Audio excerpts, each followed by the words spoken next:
Bonjour, chers élèves, je suis Mokhtar Chutigal, professeur de français du secondaire. Heureux de nous retrouver dans cette nouvelle séquence qui porte sur l'exploitation du texte. Et pour cela, nous allons d'abord commencer par la vie et œuvre de l'auteur. Albert Memmi est né le 15 décembre 1920 à Tunis. C'est un écrivain et essayiste français. Fils d'un juif d'origine italienne et d'un berbère. Il passe son enfance et son adolescence à Tunis. Il fait des études au lycée français et ressent assez vite la difficulté d'être juif colonisé. Après des études philosophiques faites en France, il est pendant quelque temps professeur de philosophie à Tunis. Il s'installe à Paris où il est chargé de conférences à l'école pratique des hautes études à la Sorbonne. Il publie son premier roman autobiographique, Le statut de sel, en 1953, avec la préface d'Albert Camus. Son œuvre la plus connue est aussi un essai théorique préfacé par Jean-Paul Sartre, précédé de Portrait du colonisateur publié en 1957 et qui apparaît à l'époque comme un soutien aux mouvements indépendantistes.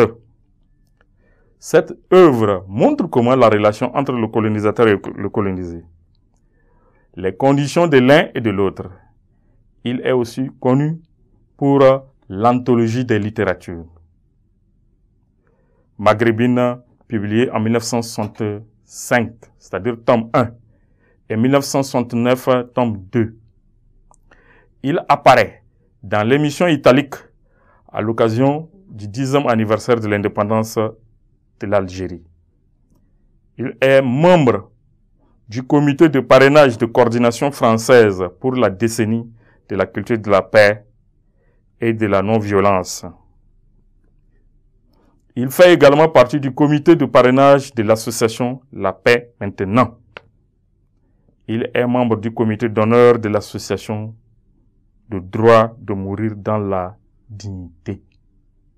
Voilà ce qui est de la vie et œuvre de l'auteur.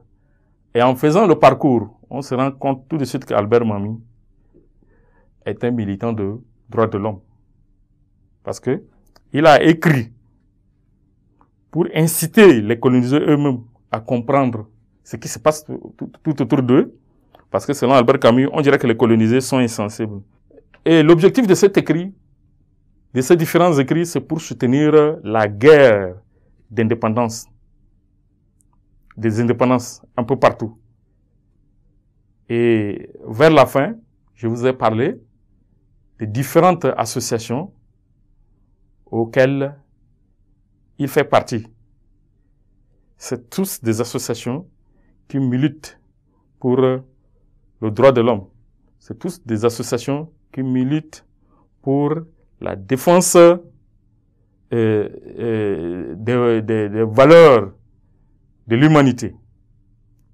C'est pourquoi je disais à un moment donné qu'il faisait partie du comité de parrainage de l'association La Paix Maintenant. Il dit La Paix Maintenant, c'est le nom de cette association. C'est pourquoi il fait bel et bien partie d'un homme qui défend les valeurs humaines. Il est également membre d'honneur de l'association Droit de mourir dans la dignité. Oui, nous tous, nous devons mourir. Dès qu'on est, on doit s'attendre à mourir à un moment donné. Mais qu'il va falloir mourir dans la dignité. Donc, le nom de cette association même est assez significatif. Raison pour laquelle je disais tout à l'heure que c'est un militant de droits de l'homme. Merci pour votre aimable attention et à nous revoir à la prochaine séquence.